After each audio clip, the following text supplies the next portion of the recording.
Friends, আজকে ভিডিওতে আপনাদের সঙ্গে ডিসকাস করব যে ইন্ডিয়ান পাসপোর্ট বানানোর জন্য নতুন বানানোর জন্য অথবা পাসপোর্ট রিনিউ করার জন্য বর্তমানে যে সমস্ত ডকুমেন্টসগুলো গভর্নমেন্ট থেকে বলা হয়েছে যে এই সমস্ত ডকুমেন্টসগুলো আপনাদেরকে অবশ্যই পাসপোর্ট অফিসে নিয়ে যেতে হবে, না হলে আপনার ডকুমেন্টস ভেরিফিকেশন কমপ্লিট হবে না।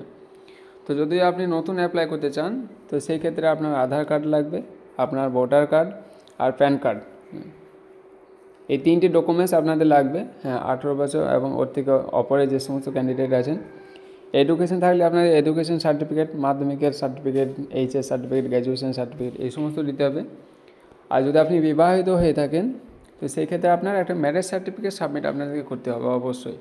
তো কারোর যদি ম্যারেজ সার্টিফিকেট না থাকে তো এখানে দেখুন অ্যানক্সি অ্যান্ড অ্যাফিডেভিট লেখা আছে, এখানে নিচে দেওয়া আছে joint declaration in lieu of marriage certificate annexe যে।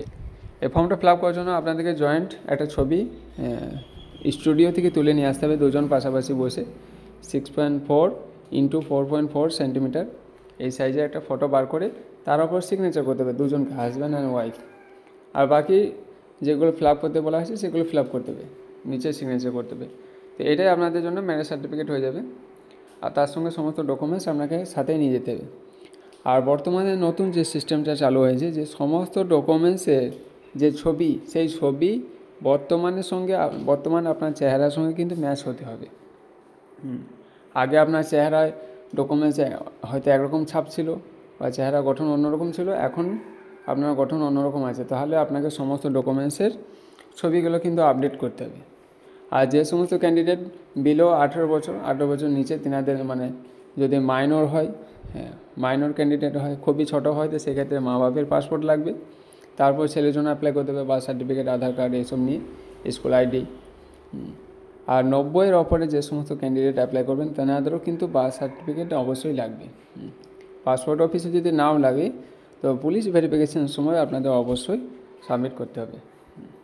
তো 2025 সালে পাসপোর্ট অ্যাপ্লাই করার জন্য এই সমস্ত ডকুমেন্টসগুলো আপনাকে সাবমিট করতে হবে। Aadhaar card, voter card, PAN card, বিবাহিত ক্ষেত্রে ম্যারেজ সার্টিফিকেট বানিয়ে নিতে হবে, থাকলে না থাকলে বানাতে হবে জয়েন্ট ডিক্লারেশন যে ফর্ম দিয়ে।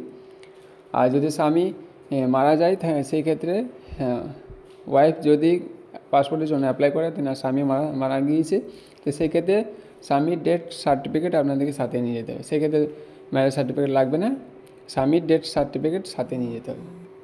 ঠিক একইভাবে পাসপোর্ট রিনিউ করার সময় এই সমস্ত ডকুমেন্টস নিয়ে যেতে হবে, তার সঙ্গে আপনার পুরাতন পাসপোর্টটা নিয়ে যেতে হবে। তো ভিডিও আশা করি যদি ভালো লেগে থাকে তো লাইক করবেন, শেয়ার করবেন আর চ্যানেলটাকে অবশ্যই